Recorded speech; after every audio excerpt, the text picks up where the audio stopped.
Good afternoon, everybody, and welcome to this webinar of the Integrating Newly Arrived Migrants Students course. My name is Erika Hummer. I'm one of the moderators of this course, along with my colleague Katia, who I believe is here as well with us today. This webinar will last around 1 hour, more or less. Okay, we've got some more people joining. So the webinar will last around 1 hour, more or less, and it will be shared on the platform afterwards in the relevant section of the platform. And today you're working on module 2, so how to prepare yourself and your class for the arrival of newly arrived migrants in school. And for this webinar too, we have a great speaker today. Some of you may know her already because she has been with us in previous edition of the course, of these courses. Her name is Erika Hummer, but just in case for those of you who doesn't know her, I will give you a little bit of background of Erika.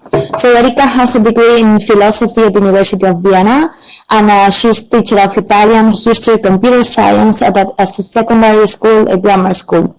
Since the year 2000, she has been coordinating several projects focusing on e-learning and multilingual didactics, as well as intercultural didactics for the Austrian Ministry of Education. Erika also acts as an instructor, so a teacher training at University of Teacher Education in Vienna, and the Austrian Virtual Teacher Academy. I have shared in the chat some links where you can find more information about Erika, so feel free to go there and explore a bit. And I don't know if the information is fine for you, Erika. Feel free to correct me or anything if you want to say something about yourself. Oh, no, okay, so this, so when I'm explaining you something, so there will be some private things as well. So yes, so the floor is yours. Thank you, Erika. Okay, so hello everybody, and I see here only women. It's nearly always the same, but now we are a very private little group, so don't hesitate to write questions, and Nia will help me to collect the questions, and I will try to answer the questions as possible. So you see a very nice picture here, new pupils in our class, the creation of newly arrived migrants in the daily school life. So some of you, I think, already have newly arrived migrants or refugees in their classes. Some of you don't have, because I looked a little bit in the course and I was watching a little bit what you were talking. Erika, sorry to interrupt. We cannot see you at this point. I don't know if you're sharing your screen.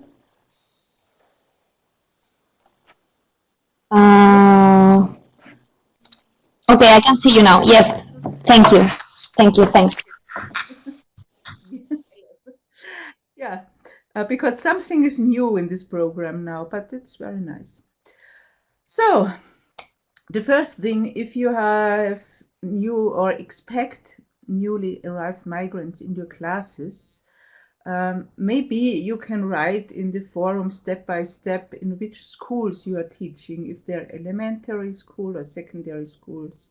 So I think it's important for me to know. The first thing before they arrive, you make your students aware of the situation of migrants, newly arrived migrants, refugees. I think the pupils in your class should really be prepared. And so you can start different activities with your kids, but don't do these activities if there are already migrants, because that's not very good, because they are always remembered of their situation. So do this only if they didn't arrive already. So just if you expect migrants.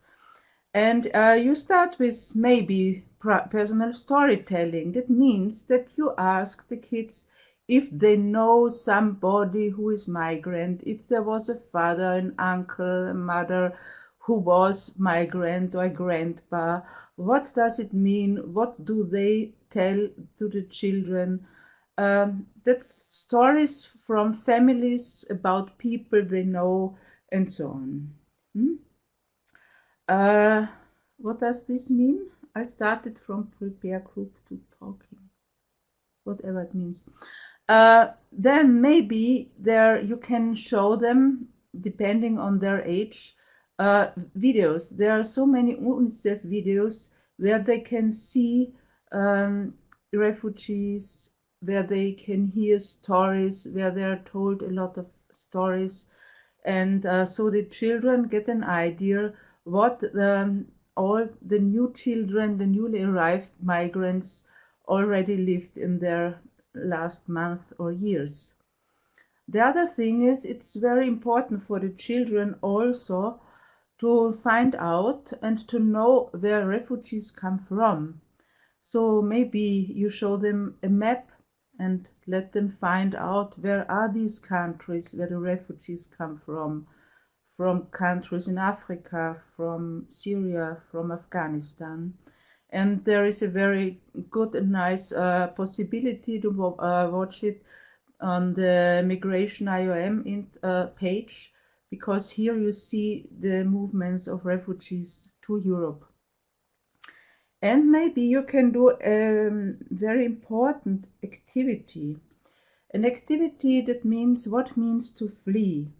So maybe you can ask your children, imagine you have to leave your house or our school now from one moment to another moment, because there is an earthquake. It needn't be war or something. Some very bad happens and you have to leave it. What will you take with you suddenly? Or what will you have to leave at home? Or what do you expect in the new country, in the new town where you want to go? Especially, where do you want to go if you have to leave your country suddenly? So there are many, many questions you can make your children think about. And then they maybe have an idea what it means to flee, to run away, to be on the run. And there is also a nice possibility to make this visible if you have an interactive whiteboard or something in your school. That's the page tour builder with Google.com, where you can tell your story and paint the way where you are going from country to country. And you also can watch tours. You can create a tour and you can watch tours that have already been created. So the first step, if still possible, is make your students aware and prepare them for the new kids which will come in your class, maybe in September or in autumn when the new school year starts or earlier. Because it is very important for us teachers to know who will come in my class and who they are. And so let's have a look to the next slide. And maybe you also can discuss these 5 pillars of identity with your pupils. What does it mean if you lose work when you flee? If you have no more money? If you lose and can have to leave behind your friends, the social network? If you don't feel very well, if you're a little bit ill? And of course, if you come to a country where there are other values and other religions, other ways of living, what happens to me? So if you lose all these 5 pillars, you are not more you. So step by step, when a migrant or refugee comes to a new country, he has to rebuild one of these pillars. And maybe the most easiest pillar to be rebuilt, or which is still there, are my own and personal values. And meme, maybe you know this expression, meme will mean my ideas of life, my behavior, my styles that I learned when I was a child from others, and my cultural ideas. That's still there, and that should not be killed when you come to a new country. So it's very important to find out what are the meme, what are the values of this new arrived child, because it's one pillar that still exists. And maybe there are still parents or friends, but there are the pupils in the new class which can help to build a new social network and who can help to build up new relations. Then maybe the third pillar can be built by taking care of this newly arrived migrant, that he can become sane and feels well and has enough to eat and so on. Material safety and money, that depends on the parents, that depends on the country where they are accepted, if they get some start money or if they bring money with themselves. And then step by step, that means for adults and for parents, can they find work and can they build new roots in a new country. So I think these pillars are very important to know, that there's usually one pillar left when you really flee and arrive in a new country, and if you have nothing with you. So now we can imagine that maybe there is a new child coming in my class and it's a refugee. So you already, as we saw on the first slide, are prepared. It means that the children know that there is coming a new child in our class, or 2 or 3. We know where this child comes from because we are informed by our headmaster. We know how old he or she is. We know what language she is speaking or he is speaking. That's very important, and that the children should know what the months or the weeks before, what these children maybe lived. And they also should know that they shouldn't start asking this new child 100 questions, because it starts step by step. Then you should have materials and ideas on hand. You should have a pen, a paper, which you can give to the child, because they don't have anything, a book, a flower, which you can offer this child to feel like a pupil in your class. And some ideas what you will do during the first hours with this child and with your class, not just sitting it in the last row and say, be silent. Then you should also prepare a little bit your classroom, if possible. Have a welcoming classroom. So maybe you have nice pictures on the wall, or flowers, or some words that say hello. Maybe you find out which language the child maybe could read. Many children coming from Syria already, if they are 6, 7 years old, speak a little bit of English because they learn it if they come from a bigger town. If they come from Afghanistan, they don't know anything. It depends where they are coming from. So this child should feel welcome. The new students should feel welcome in this new group, even if the pupils, your kids are very curious. That's no problem, but they feel the new child should feel very welcome in this class. So, and one thing that's very easy to do, just learn to pronounce and spell the student's name in the right way. Don't give him a fantasy name. Don't say now it's our English lesson and we call you Mary. Really say the right name and try and learn with your children in your class to pronounce the name, because that's a very important sign to feel welcomed if the others pronounce and know my name in the right way. It's a very easy thing to do, but it helps a lot. And then introduce the student to the class, as I said in the beginning. Say, this is Ali, and Ali is coming from Afghanistan, and he's 9-year-old, and he went to school there already. Whatever you know, and his mama is with him, but his father died during the war. So, and if possible, if there are not too many different children with different languages in the class, maybe you can learn hello and how are you and thank you and please, 4 or 5 words in the student native language, so that also your children have an idea that it's not so easy to come to a new country and not to understand anything. So it's not so easy to learn new languages. And also your children, if they already maybe learned English or another foreign language, mostly these languages, Arabic maybe or Farsi, are not so easy to learn. So, and then be a model of respect for your students and in class. So if you say this is a child who made a long journey and he or she already went to school and learned a lot of interesting things, and even if he is dressed in a different way, just respect this child as it is, as you respect all your children.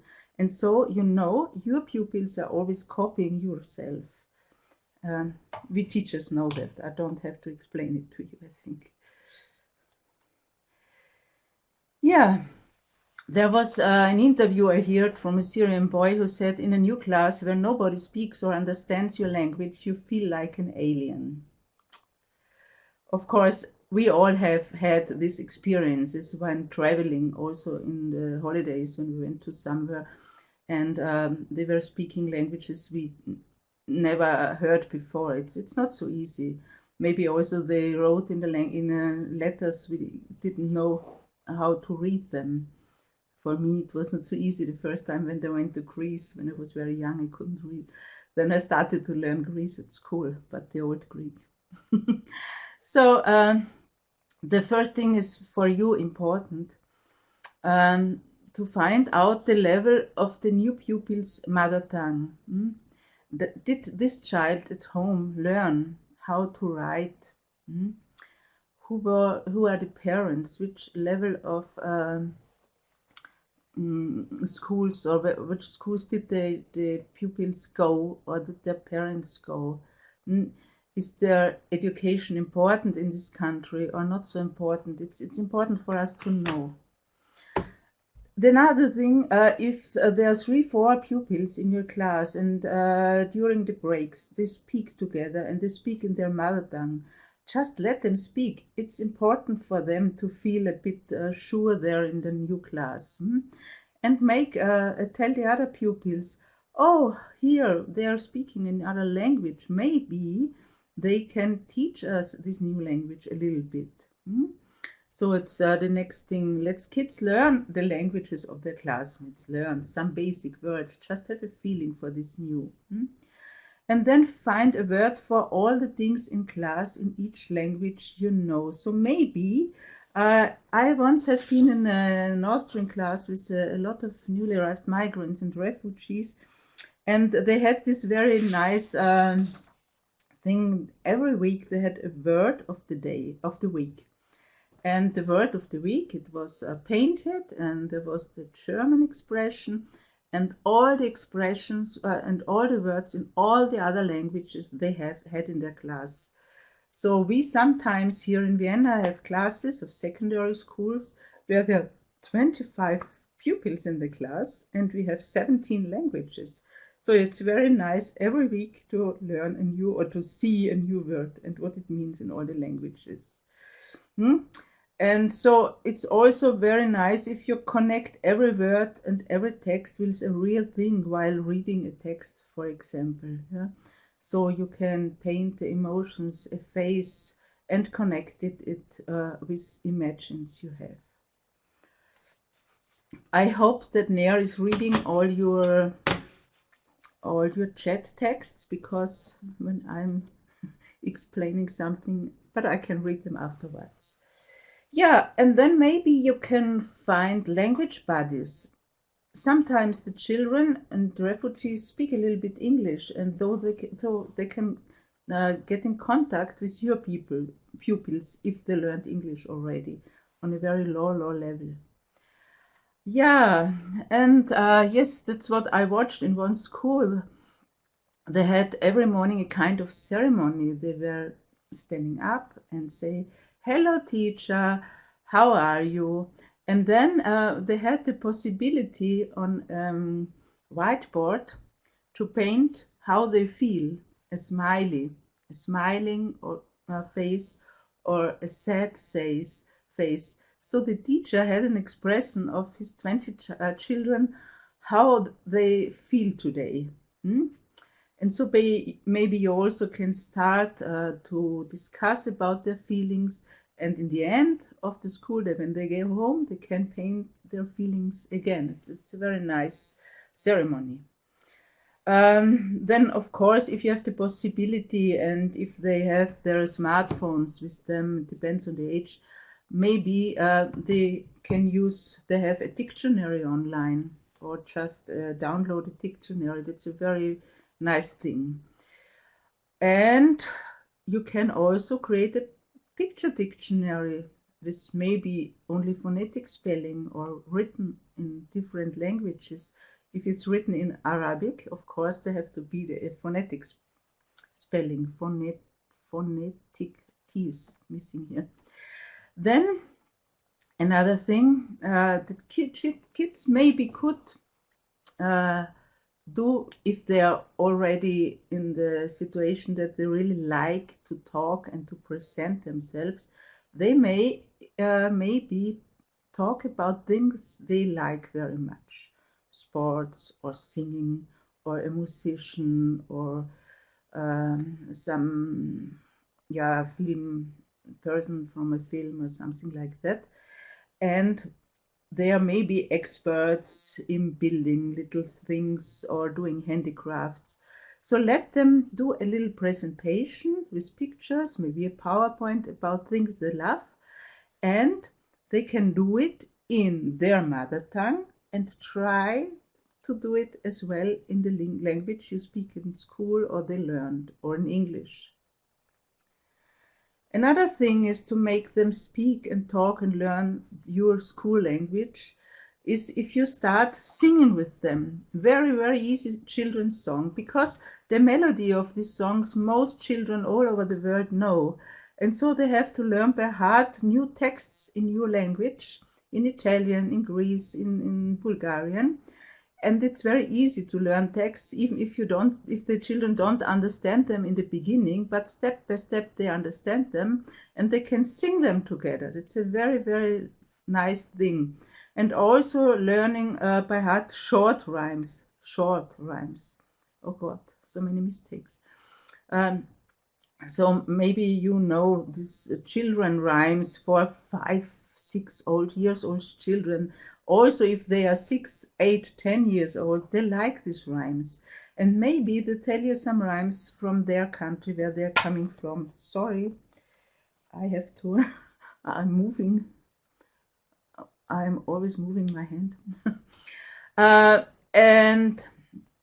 I put here two YouTubes where people are talking about what they were doing to language learning in multilingual classes. It's very interesting what they are telling us.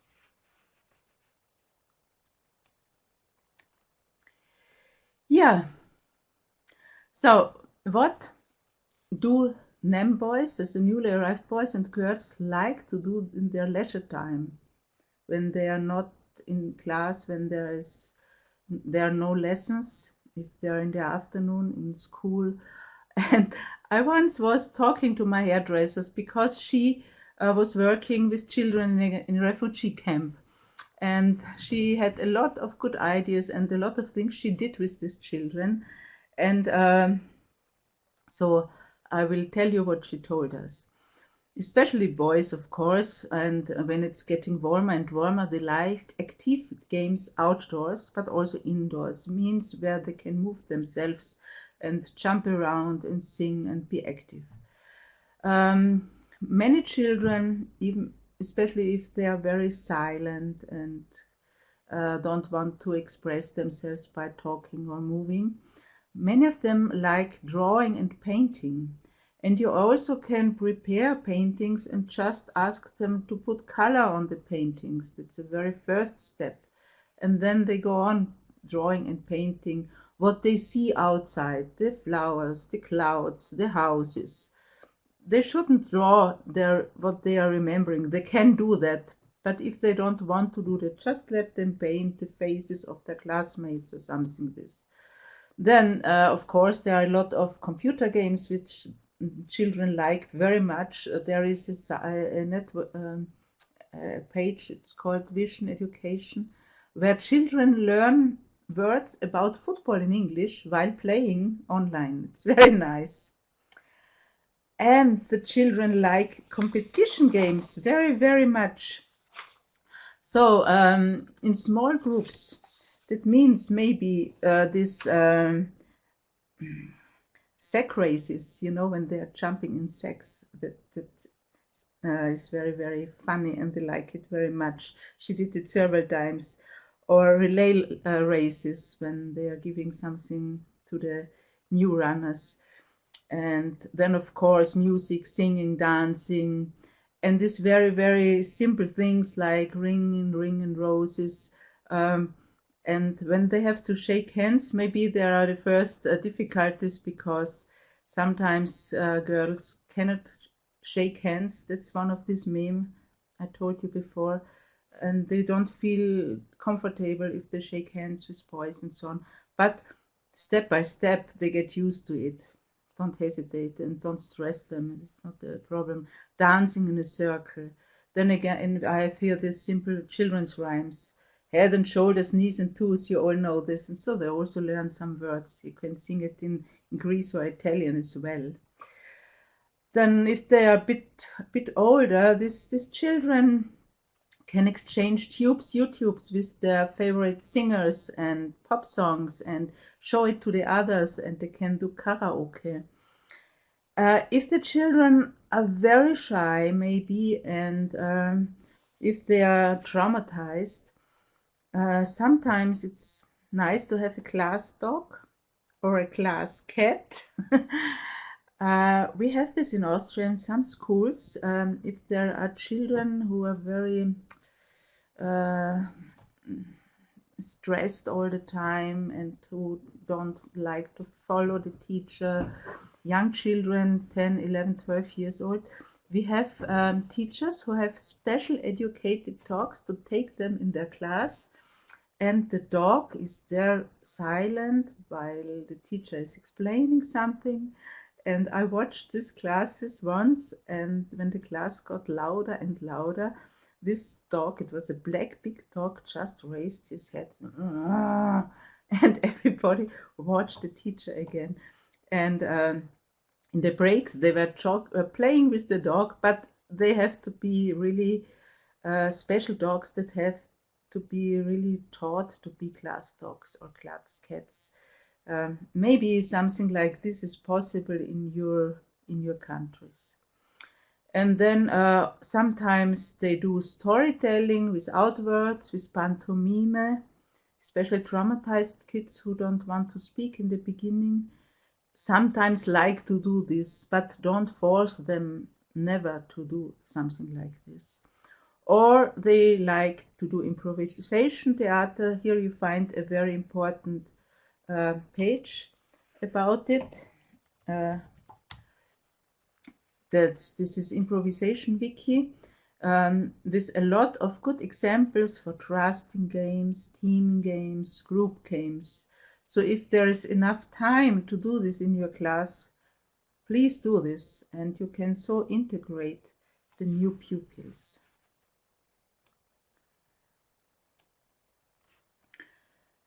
Yeah, now sometimes in our classes, and we really don't know if there are traumatized children or not, trauma is a gash you want in your soul.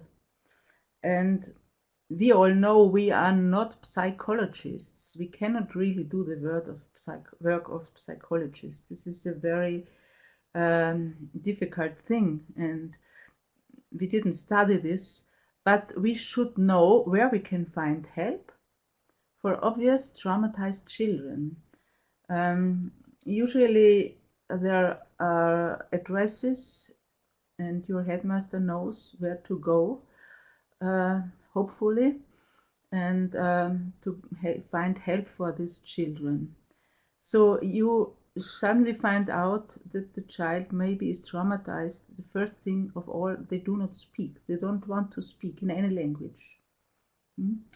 Or they don't want to have contact with the others. They want to be alone all the time, not to be watched, they don't want to look in your eyes.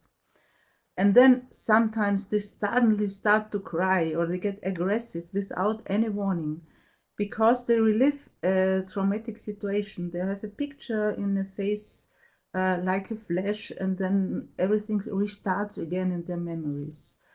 Or they seem to be stressed and nervous all the time, and they cannot concentrate. And sometimes there is a noise, a color, a word, a smell, a sound that reminds them of their situation. And if you can watch or see these things, you can be sure that this child is traumatized.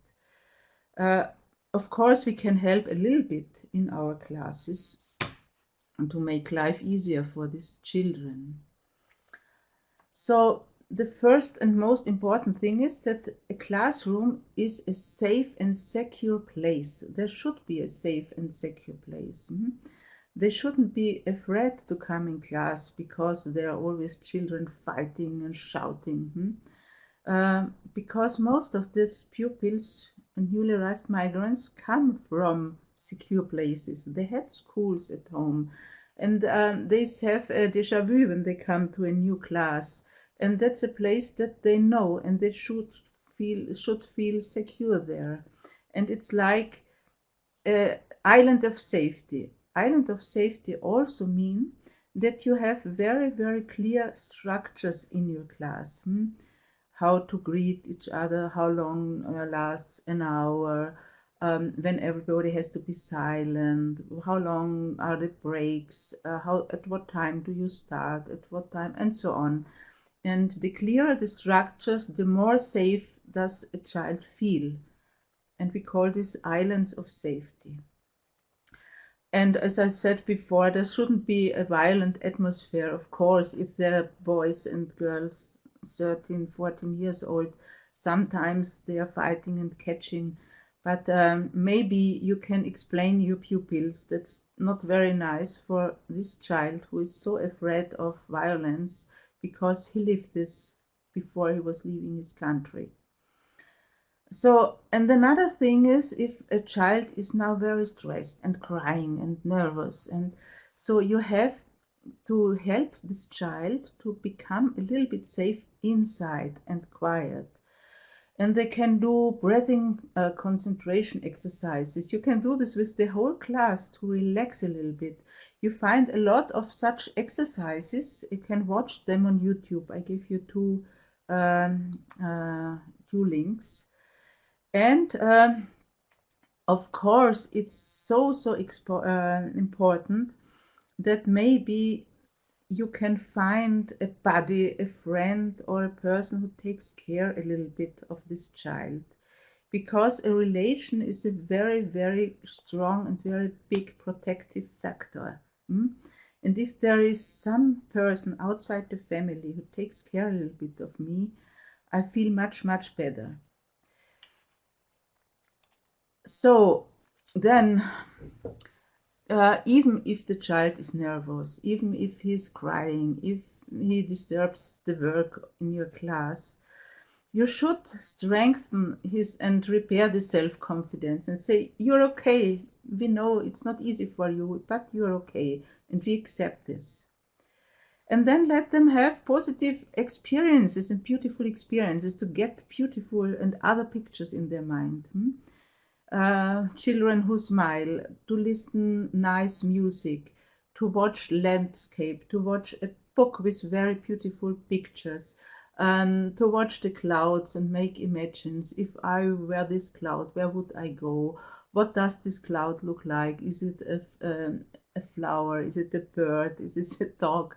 Let them watch and describe animals. So you can do so many things that the child gets pictures in his head, and these pictures are positive pictures. And even if there are only some minutes or seconds the child is off these old pictures and terrible pictures he always carries with himself, you help this child a little bit to relax. And then maybe you can find out what this pupil is very good at. Maybe he does handicraft, he plays football, he's good in painting, she is good in singing, in dancing. If you can find these resources and let the child, as soon as it's possible for the child to show and do it, to show what he can do to other pupils, he or she always feels more self-confidence and strengthened.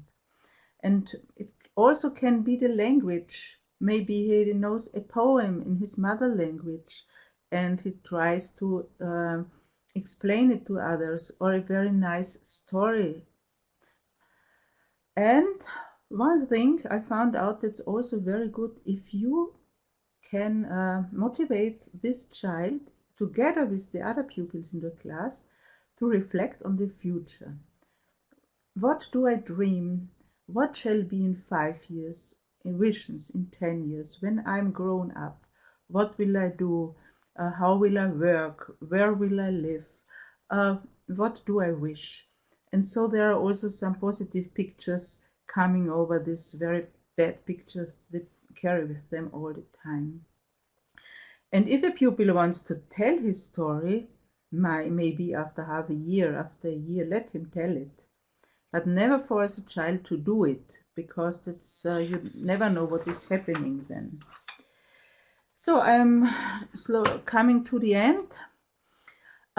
We had an e-learning event 1 year ago, and also some weeks ago, 2-3 weeks ago, and there was a handout that was created, and if you are a member of eTwinning, you can download these handouts. So it's a lot of good recommendations what to do with newly arrived migrants in your school. And for many, we collected the supports in our countries, in many, many European countries, where you can find support. You can also find this in this old eTwinning course, which is still open. Yeah, and there is a long, long list of very interested links. You get the PowerPoint in the course, and you can try to find these links and look what you can find and use there. Yeah, and that was it. And thank you very much. And now I think we should try to answer to some questions. Thank you very much, Erika, for this great and very interesting webinar, as usually. I don't know if there is any question in the chat. I wouldn't get any questions so far, so if you still want to ask Erika anything, feel free to do it. Otherwise, I have a question myself. Maybe I can start with my question, and in the meantime, if they have any questions, they can write it in the chat.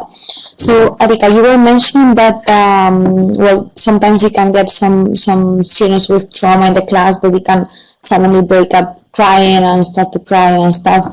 Did this happen to you anytime, or maybe you can comment on any other difficult situation you have been through with any newly arrived migrants, and maybe tell us how did you solve it?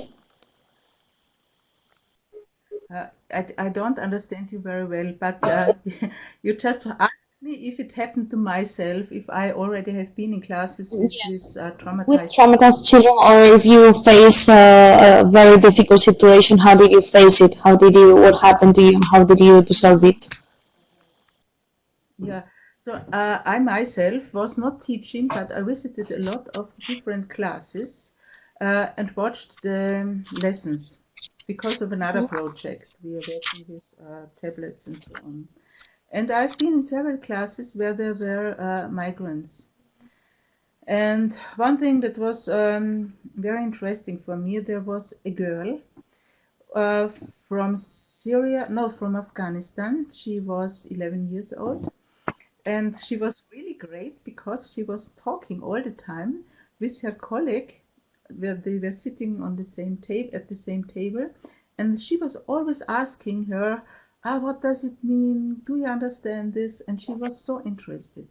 And afterwards, the teacher told me she has a little sister that is 1 year younger, which is in the other class nearby. And this girl doesn't speak a word, and nobody knows why. And these two children had the same experiences, but the one girl was very extroverted, Yeah. and Shy. she suddenly took contact with all the others.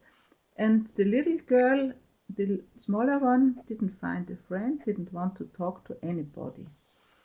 Um, and in another class, there was a boy sitting somewhere very lonely, and he always was working on a tablet and learning words in English and in German.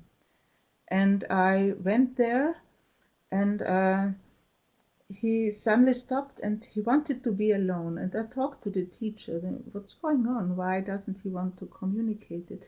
No, he came only 3 weeks ago. She said he speaks a little bit English, and they found a very nice self-learning computer program which he likes very much.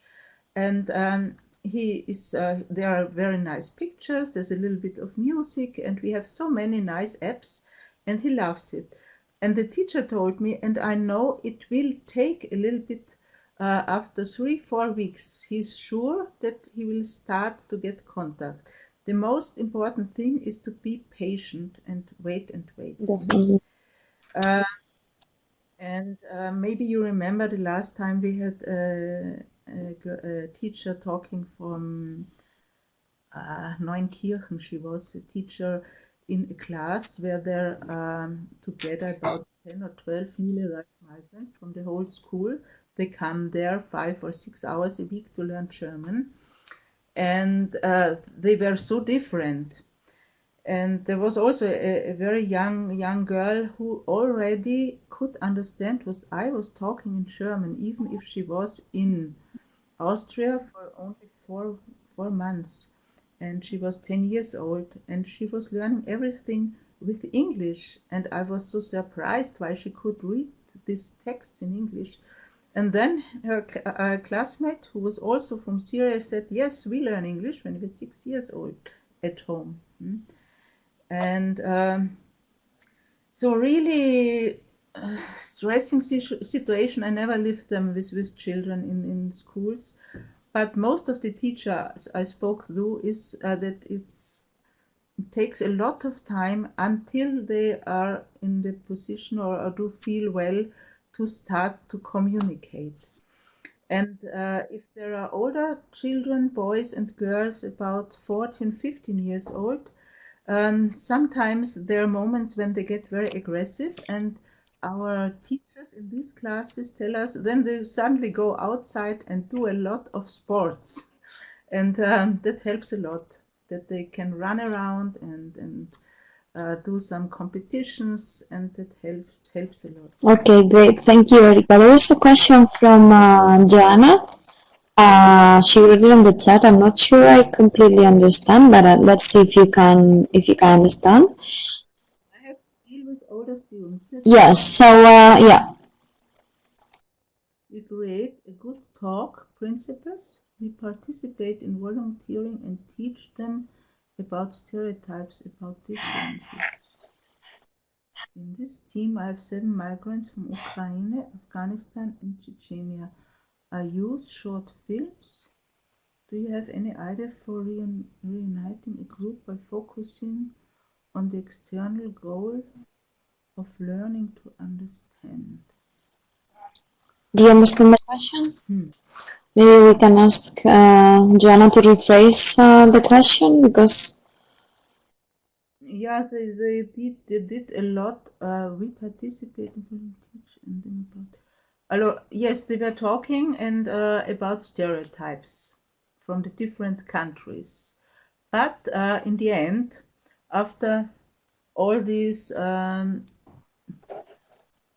intercultural activities, I think in the end, the teacher wants that they start to learn and to come to the goal of learning to understand. So I don't know really if that's the question. Okay, maybe you can, Joanna, do you want to ask the question directly to Erika? You can enable your microphone. So she wrote, I mean, you don't focus on immigrants, but you involve them in some common actions. Of course, you should involve them in common actions, which should be very, very simple things in the beginning. Sports, music, theater. That's, I think these are common actions. You start like this. Because if they are from very different. What kind of action would you start with? Maybe I would start, so 13, 14 years old boys and girls. Boys. I would ask them if there is a football star in their country. Who is it? Where he's playing? How many goals did he do? And so on. And then they are comparing and talking about it. Or if they are interested in music, bring some YouTubes with the stars you like very much, and we will listen to this music and compare it and find what we have in common and what is different. And also the differences are very important and interesting, and it's usually you find things in common. You have the same instruments, maybe you have the same kind of dresses, or are they so different how they dress themselves?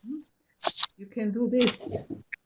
Or if they have interesting films and videos, short videos about their countries, or if they have pictures of their towns, or children like very, very much about talking about eating. What do you eat? What do you prefer? What do you like very much? Maybe your mom can bring something in your school and we can taste it and we can find out how is it made and what's the best thing I ever ate, and so on. Eating is a very, very good thing. Yeah, this is always Also, you can speak about pets and animals at home if the children are smaller. okay. The food festival. Yeah, yeah. Great, thank you for your answer. Let me check. I don't think there are more questions in the chat. No, so yes, no. Okay, I think it's fine. Thank you, Erika, for this great webinar again. It has been really inspiring with a lot of tips and advice on how to welcome and deal with newly arrived migrants. As always, thank you very much. Yes, and I hope I see you again somewhere in this course. Yes, me too. So we look forward to seeing you again in upcoming webinars or collaborating with us. And Good, and you find it on the PowerPoint. yes, I will share. I think people who couldn't be there can read and use. Yeah, so we'll share the PowerPoint, the presentation that Erika did. We'll share the recording as well. If I'm not mistaken, it will be on section 2.2 of the course. So you will be able to access both the presentation and the recording afterwards. And for the rest of you, stay tuned to social media channels, Facebook group, course forum, and Twitter hashtag with the hashtag diversity MOOCs. And also good luck for your development plan. I think you believe you're supposed to deliver this by the 17th of May, the first deadline.